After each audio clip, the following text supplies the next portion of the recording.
څلور 50 موبایل دی چارج نه ورکوي چارج ته یې وتړئ هېڅ عکس العمل نه ښیي. سلامونه دوستانو، حسن الله همتي یو ځل بیا ستاسو خدمت ته حاضر شوی یم. یو دانه 450 راته راغلی دی چې د چارج مشکل لري چې چارج ته یې وتړې هېڅ عکس العمل نه ښیي او چارج نه ورکوي. نو چالانه کېږم نه، زما په فکر چې چارج به نه لري، چارج به خلاص کړی، نور به انشاءالله مشکل نه لري. راځو ګورو چې مشکل به کوم ځای کې دی او بیا د کوم ځای څخه دی. ویډیو تر پایه راسره وګورئ. کوم چینل نه وي سبسکرایب کړی سبسکرایب یې کړئ. وګورو کوم ویډیو خوښه شوه لایک یې هم کړئ.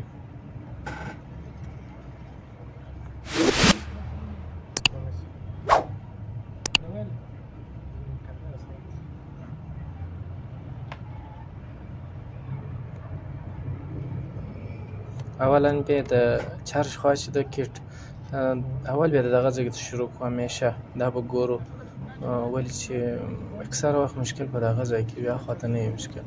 ټلفون به چارج ته وتړو او په میګر یا ملټیمیټر باندې به یې چک کړو شاید دلته برق شته پر جیک باندې که نسته.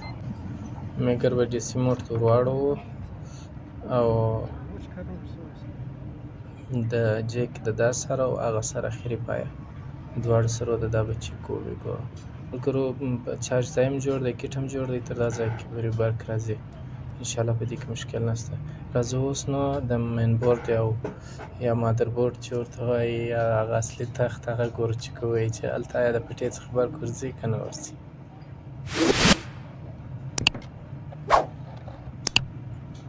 ټول پیچونه دلته مه ورتړئ، کیدای شي بیا مشکل هغه ته حل نه شي، بل ځای کې مشکل یا ځینې د انټي سي پایې دي هغه یې نه لګېدلې هم اکثره وخت برق نه ورکوي، یا ډیټا پایې نه یې لګېدلې هم برق نه ورکوي. خامخا په یو ځای کې مشکل وي. او ټلیفون هم داسې ټلیفون دی چې تر اوسه لاس نه دی په ول شوی، اول وارې دی چې خلاص شو. اول به د سبمین پټه چې ده دا چک کړو پر دا سر او هغه سر باندې چې دی دواړو سرونه به یې چک کړو چې آیا برق شته که نشته.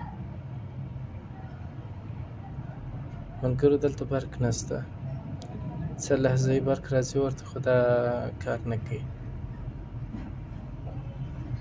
دا بیخي صفر دی. دلته برق نشته، مشکل په دا پټۍ کې دی ولې چې هلته په کیټ کې برق شته او دا خواته نشته.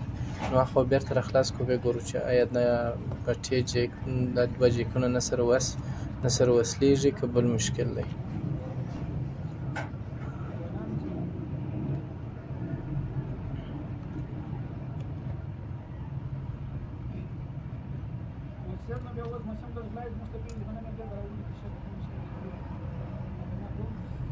دغه پلیټ چې دی یا د پټه د دې جیک بیل دی ملګرو، مات شوی دی. ګوره ډېرې پایې هم ورسره بیلې دي نورې هم.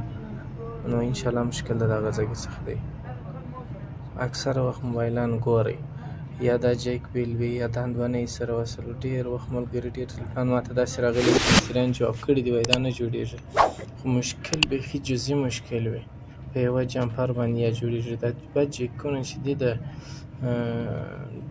کیټ ده یا د ټلیفون د مین بورډ ده دا د پټۍ سره نه وصلېږي، په تا وجه باندې چارج نه ورکوي، یا وصلېږي ډېر کمزوری وصل وي که چارج ورم کې ذخیره نه کوي، یا کله کله بیخي چارج نه ورکوي. نو دغه ځایو ته ډېر توجه کوئ. اوس راځو دا ځای به ترمیم کړو جوړ به کړو. چله جای کې نور نه دی خراب شوی، صرف پایې یې بیلې شوي دي. ډېر په احتیاط سره یې پایې ورته بېرته پر ځای باندې ټینګې کړئ. صرف ماسې په کاوې باندې وایي انشاءالله ټینګېږي، خو ډېر په احتیاط باندې. باید داسې کاوه وي چې جیک د مخصوص د جیک لپاره وي، یا نورې دغه حرفې کاوې چې دي نرۍ وي. مثلا ډېرې ګرمېږي چې نه، ولې دا جیکونه ډېر نازک دي په ماسې باندې خرابېږي. په داسې کاوې باندې باید جوړ کړو. انشاءالله اوس مشکل به نه وي پکښې چک به یې کړو.